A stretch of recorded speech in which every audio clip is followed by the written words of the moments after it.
నమస్తే ఫ్రెండ్స్, నేను మీ రాంబాబు ఇంద్రకంటి. అద్భుతమైన లొకేషన్స్ ఫ్రెండ్స్, ఒక్కసారి చూడండి ఎలా ఉందో.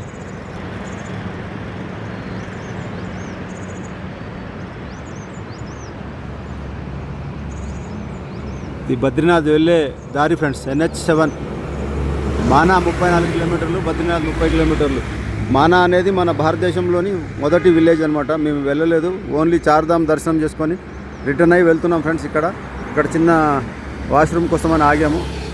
అద్భుతమైన లొకేషన్ మీకు చూపిద్దామని ఆగాను. ఇది బద్రీనాథ్ వైపు వెళ్ళే రోడ్డు, కానీ మేము రిటర్న్ వెళ్తున్నాము. ఇది మేము వెళ్ళే road. Rishikesh 260 kilometres, 66 kilometres, Fazilka 792 kilometres. Fazilka అనే విలేజ్ ఎవరైనా మీరు ఇంతకుముందు విన్నారా ఫ్రెండ్స్? వింటే కామెంట్ రూపంలో చెప్పండి. నేనైతే ఫస్ట్ టైం చూస్తున్నాను ఈ ఫజిల్కా అనే నేమ్ వినడం కూడా ఫస్ట్ టైమే. చాలా కొత్తగా అనిపించింది, ఎక్కడనో మరి తెలియదు నాకైతే.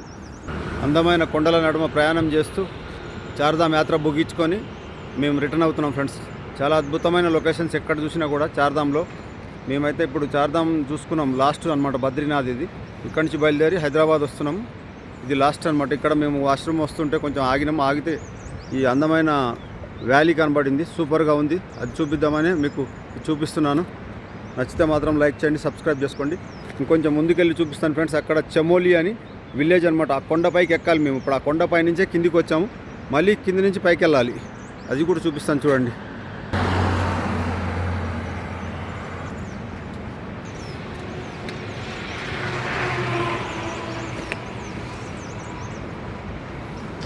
చూడండి, బద్రీనాథ్ మానా నా వెనకాల కిలోమీటర్ అయ్యి మేము ఆల్రెడీ ఇప్పుడు బద్రీనాథ్ నుంచి ఇంత దూరం వచ్చేసాం మేము. పొద్దున్నే 6:30 AM బయలుదేరి. ఫుల్గా క్లైమేట్ అయితే ఫుల్ భయంకరమైన చలి. ఇక్కడ మంచు కూడా పడుతుంది. మీకు మానా విలేజ్ మానా అంటున్న చమేలి చూడండి ఎలా ఉంది.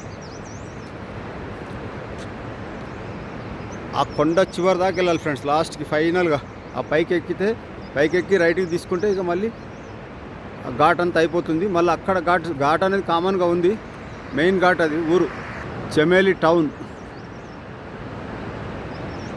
Super location.